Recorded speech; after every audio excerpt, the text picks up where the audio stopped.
Olá, ouvintes! Sejam bem-vindos a mais uma da série de entrevistas da Rádio Unisc. Eu sou Nicole Higger.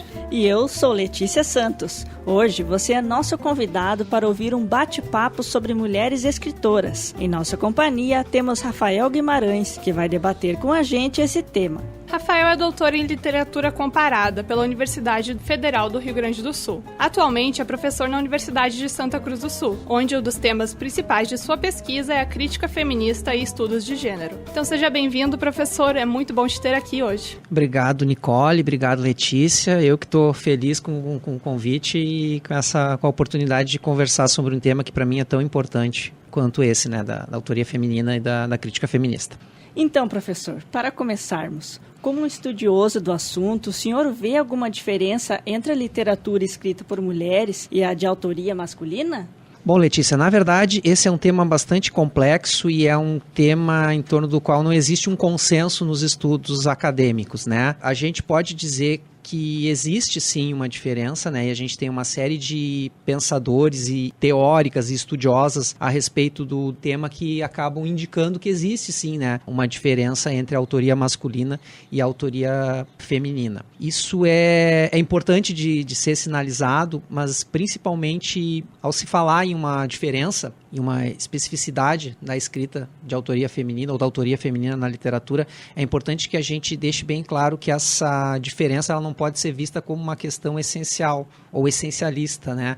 Ou seja, eu sou mulher, portanto eu vou escrever de uma forma diferente, eu sou homem, portanto eu nasci mulher, nasci homem, vou escrever de uma forma X ou Y em função disso, né? Eu acho que existe sim uma diferença e, na verdade, quando eu afirmo isso, não sou eu efetivamente que estou afirmando, né? São uma série de pensadoras e teóricos e teóricas que pensam a respeito disso, mas essa diferença ela não pode ser vista como uma diferença biológica, né? Essencialista, e ela é, na verdade, uma diferença baseada no que a gente chama de experiência de gênero, né? Ou seja, não o fato de tu ter nascido mulher, mas o fato de, como diria a Beauvoir, né, tornar-se mulher, ou seja, viver em um contexto que determina que determinados comportamentos são comportamentos femininos e determinados comportamentos e atitudes são comportamentos masculinos, e tu tu vivencia uma série de situações opressivas e que te subjugam e que te diminuem e que te menosprezam, e isso faz com que e às vezes sutilmente, né? Às vezes tu nem percebe que está sofrendo esse tipo de situação, está vivendo esse tipo de contexto, mas tu acaba vivendo, né? Tendo essa experiência de vida.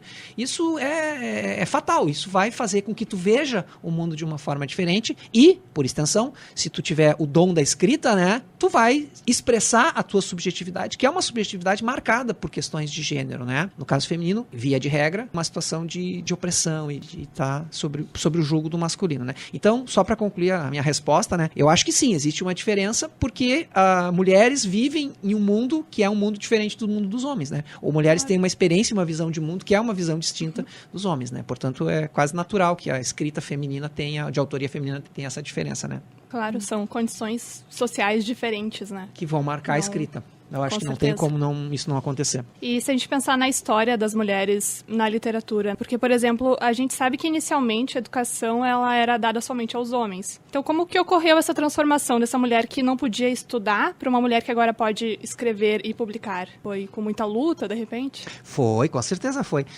Eu acho que vamos ficar restrito ao ambiente brasileiro, ao contexto brasileiro, claro, né? A gente, na verdade, tem uma série de etapas que foram acontecendo na história das mulheres no Brasil, né? A gente tem, no primeiro momento, no Brasil, ainda no período colonial, a gente tem um silenciamento muito grande das mulheres. As mulheres ficavam literalmente presas dentro de casa, só podendo sair para ir à missa. E mesmo assim, só acompanhadas. Até o momento do casamento, quando elas se transferiam de prisão, né? Uma espécie de... Só mudavam a prisão, saíam então da prisão paterna e passavam para a prisão do marido, né? Também ficavam reclusas, depois cuidando dos filhos, cuidando do ambiente doméstico. Então, por muito tempo mesmo, as mulheres elas eram prisioneiras do lar. E aí não poderiam sair para estudar, não poderiam sair para se divertir, não poderiam conhecer o mundo, né? A gente tem, com a proclamação da independência, a gente tem uma mudança que, com a independência do Brasil e surgindo, então, o Brasil como uma nação, no começo um império, né?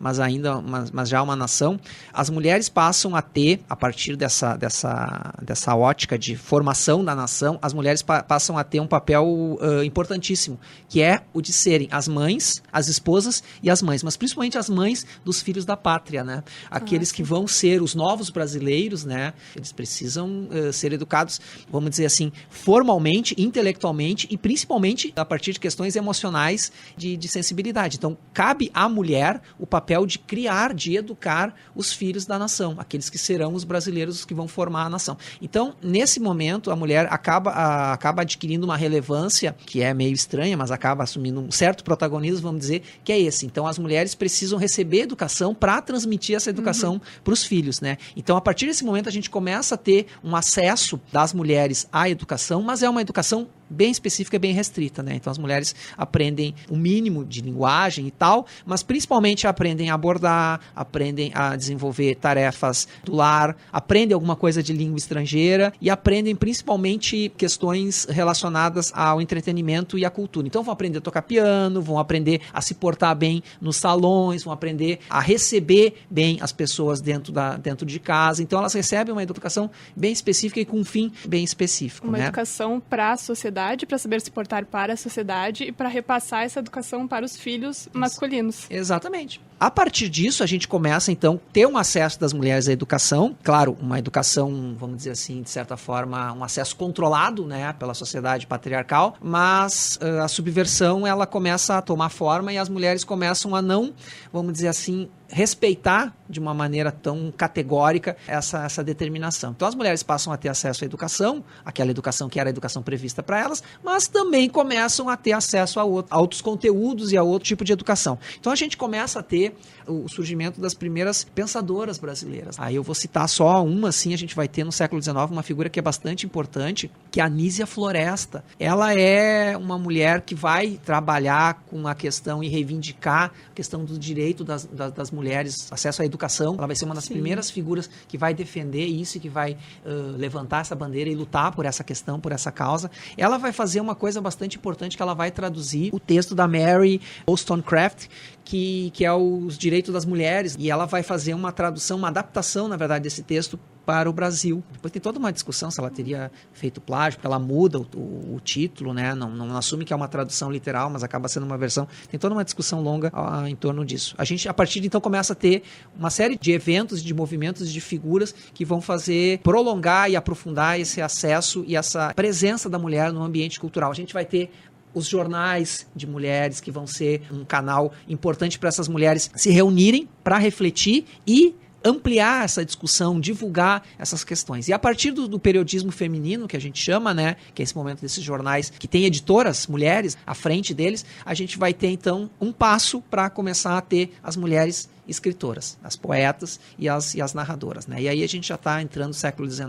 século XX, e está chegando no que a gente conhece mais ou menos hoje, né? Hoje em dia. E professor, segundo a revista Cult, nesses 120 anos da Academia Brasileira de Letras, apenas 8 mulheres foram selecionadas para ocuparem cadeiras. Como o senhor vê esse comportamento e o que pode ter motivado isso? Na verdade, a gente tem uma questão bem pontual e bem, vamos dizer assim, explícita, que é o seguinte: quando a Academia Brasileira de Letras estava sendo organizada, lá meados do século XIX, e um dos caras que estava encabeçando esse processo é o Machado de Assis, acabou sendo o primeiro presidente, né, da Academia Brasileira de Letras.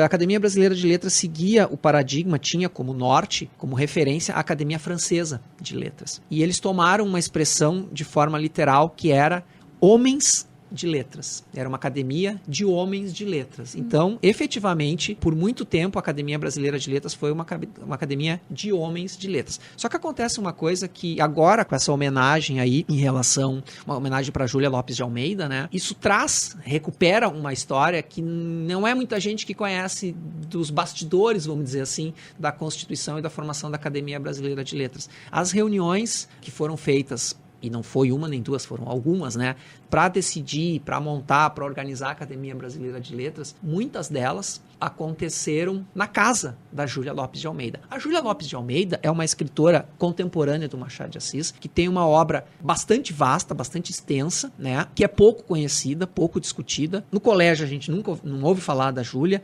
Nos cursos de letras a gente ouve pouco, né? É pouco que se escuta, né? É um nome que circula com uma maior regularidade no âmbito da pós-graduação. Mas foi uma mulher muito importante, tão importante que ela estava envolvida no grupo, ela só não entrou na Academia Brasileira de Letras porque era uma academia de homens de letras. Então, a academia hoje, né, ela está, de certa forma, tentando fazer recuperando um pouquinho essa história e meio que remediando esse equívoco 122 anos depois, né, prestando essa homenagem para a Júlia, que foi uma figura importantíssima e que ficou de fora, né? E a Júlia é só um dos nomes, a gente tem várias mulheres que escreveram e ficaram silenciadas, marginalizadas, né? E, professor, pensando no caso da escritora Joanne Rowling, por exemplo, que é autora da série Harry Potter, na sua obra ela assinou J.K. Rowling, ou seja, ela assinou apenas as iniciais do nome e não colocou a foto dela no primeiro lançamento do livro, por recomendação da editora, que considerava que o livro poderia ser mais vendido se as pessoas não soubessem que ela é uma mulher. Então, hoje ela tem uma carreira sólida e ela está entre os maiores escritores contemporâneos, né, incluindo os homens. O que o senhor acha desse comportamento? Ele ainda persiste? Há um crédito maior, de repente, para autores masculinos? Nicole, infelizmente acontece isso mesmo. A gente tem uma presença significativamente maior de nomes masculinos no mercado editorial, e não só no mercado editorial, mas também no que a gente chama de cânone, ou seja,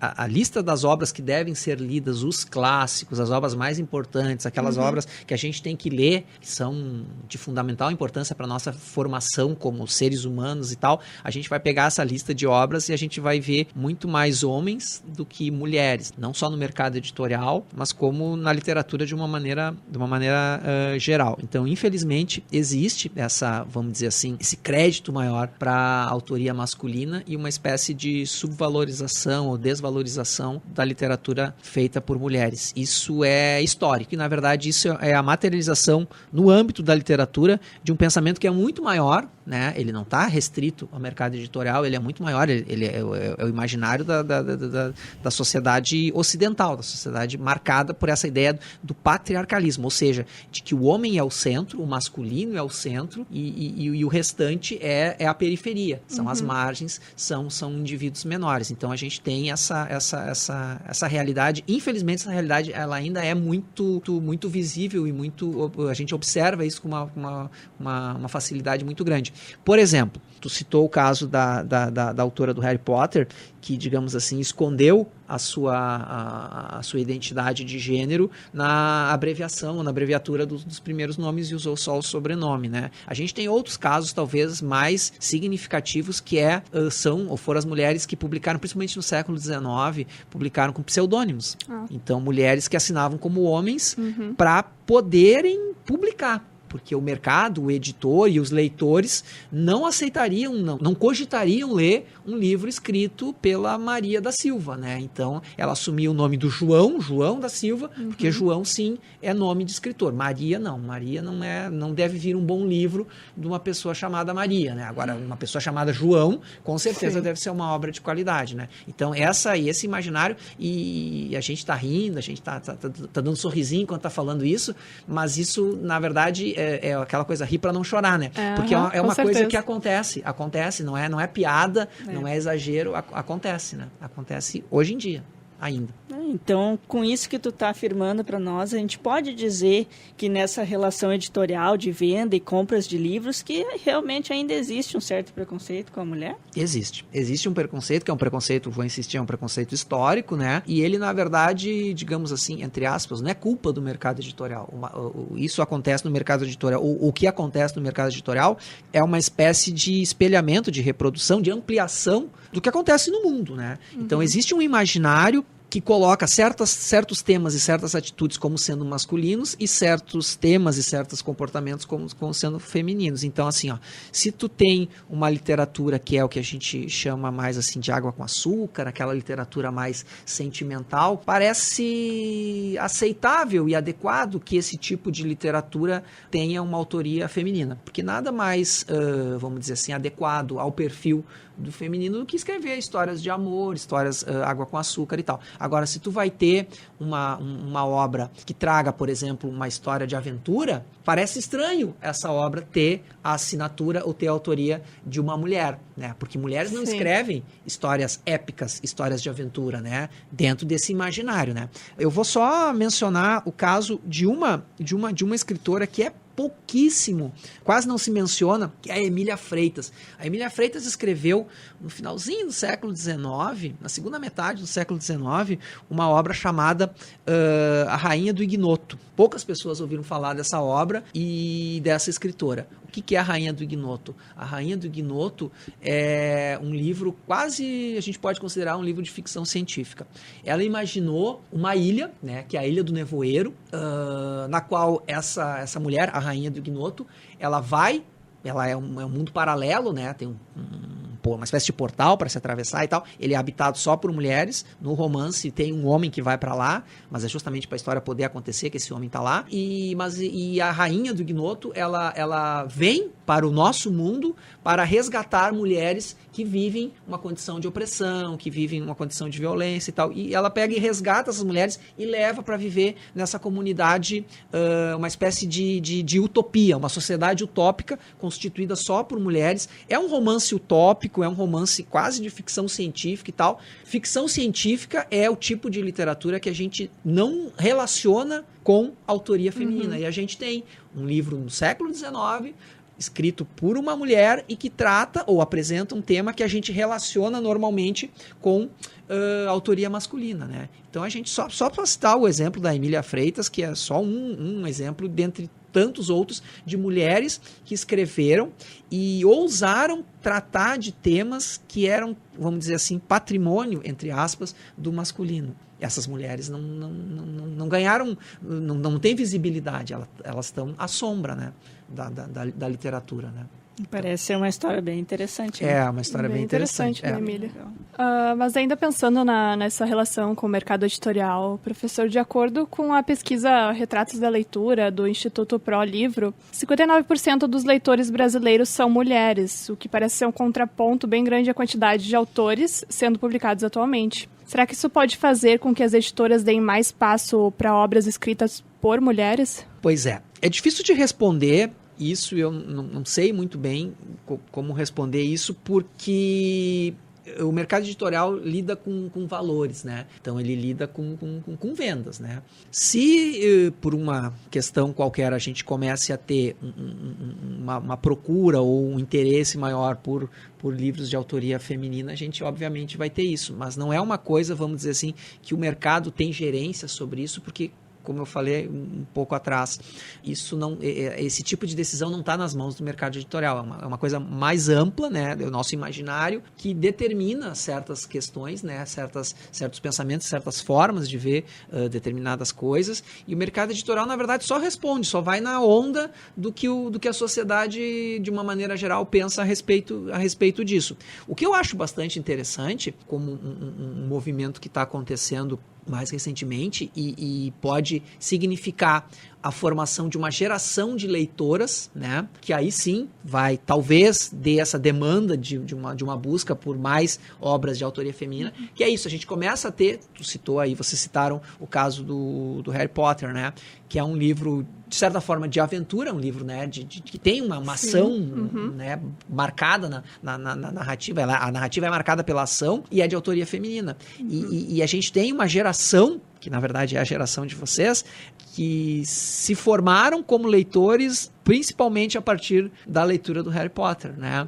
E se formaram como leitores e leitoras, tendo uma figura como a Hermione como protagonista, né? E aí a gente vai ter uma série de outras obras, né? Os Jogos Vorazes, por exemplo, que é um pouquinho posterior, mas acho que entra nessa conta aí também, que começam a ter um protagonismo, que também é de autoria feminina, né? Os Jogos Vorazes, e tem também uma protagonista protagonista, né, uma mulher, e a gente tem mais recentemente, agora fugindo um pouquinho da literatura, os episódios mais recentes de Star Wars, né, o último episódio do Mad Max, que também tem uma figura feminina. Então a gente começa a ver, não só no âmbito da literatura, a presença mais significativa e relevante de figuras femininas, seja na autoria, seja como personagens, né? Isso para mim é muito significativo e muito emblemático, porque vai acontecer a partir disso, né? Então a gente tem uma geração de espectadores, de frequentadores de sala de cinema, nem se vai mais em sala de cinema hoje em dia, né? Mas de espectadores de filmes e de séries e de leitores de obras literárias, né? Que estão vivendo uma realidade, estão tendo uma experiência de leitura que é uma experiência que a minha geração não teve, né? A minha geração não tinha essa, vamos dizer assim, essa diversidade de nomes, de escritores à disposição, né? A gente lia muito mais homens do que mulheres, por uma condição específica lá. Hoje em dia, o mundo está diferente, né? Os leitores, eles estão tendo o contato com uma realidade que é distinta das gerações anteriores. Nesse momento, isso vai significar a presença maior de nomes de mulheres nas prateleiras e nas estantes das livrarias? Não sei. Talvez no futuro, sim, né? Mas isso é uma coisa que a gente só tem que, vamos dizer assim, ó, rezar para que aconteça, né? E ter essa expectativa de que aconteça. Porque talento tem bastante. Sim, né? Sim. Então, professor, e quando pensamos na sala de aula, a literatura que é estudada nas escolas, principalmente no ensino médio, o senhor considera que bastante autoras são abordadas ou há também uma exclusão das mulheres nesse aspecto? Com certeza há. Eu sou professor, conforme vocês apresentaram no início da entrevista, né? Eu sou professor do departamento de letras, então a gente ministra disciplinas para os futuros professores, né? Tentando mudar um pouquinho o quadro, que foi o quadro que a gente viveu, né? Tentando mudar um pouquinho a perspectiva, o tipo de professor que foram os professores, os meus professores, tentar fazer com que os professores das futuras gerações sejam diferentes dos meus. E eu faço uma brincadeira, que não é uma brincadeira, é uma coisa muito séria, né? Mas uma pergunta que eu faço para os meus alunos é assim: qual é o primeiro nome ou qual foi a primeira mulher que vocês lembram que foi mencionada nas aulas de literatura? Aí, adiantando a resposta, né? Vão aparecer então os nomes da Raquel de Queiroz, da Cecília Meirelles e depois lá da Clarice Lispector, né? Bom, a Raquel de Queiroz e a Cecília Meirelles, para quem não lembra, elas se encaixam no que a gente chama de segunda geração do modernismo, que é a partir dos anos 30. E aí eu faço a pergunta para eles: vocês acham efetivamente que as mulheres começaram a escrever a partir de 1930? E vocês acham que essas mulheres que escreveram antes, elas eram tão horríveis assim como escritoras, a ponto de a gente ter gerações e gerações de escritores homens e nenhuma mulher escrevendo no meio de qualidade suficiente para entrar nessa lista dos escritores importantes? Não, isso aconteceu por uma razão muito específica, que não foi a questão da qualidade, né? Só para trazer de novo o caso da Júlia Lopes de Almeida, né? Claro. Para citar outras tantas depois. E professor, então pensando na escola, né, de que forma que a literatura pode contribuir para uma sociedade mais igualitária? Tu já mencionou os casos então dessas grandes personagens femininas que podem servir então, de inspiração para as crianças, meninas que estão crescendo, que estão se formando enquanto mulher, enquanto ser humano. Então, como que estudar a escrita de mulheres na escola pode fazer alguma diferença para a sociedade? Na verdade, pode fazer muita diferença.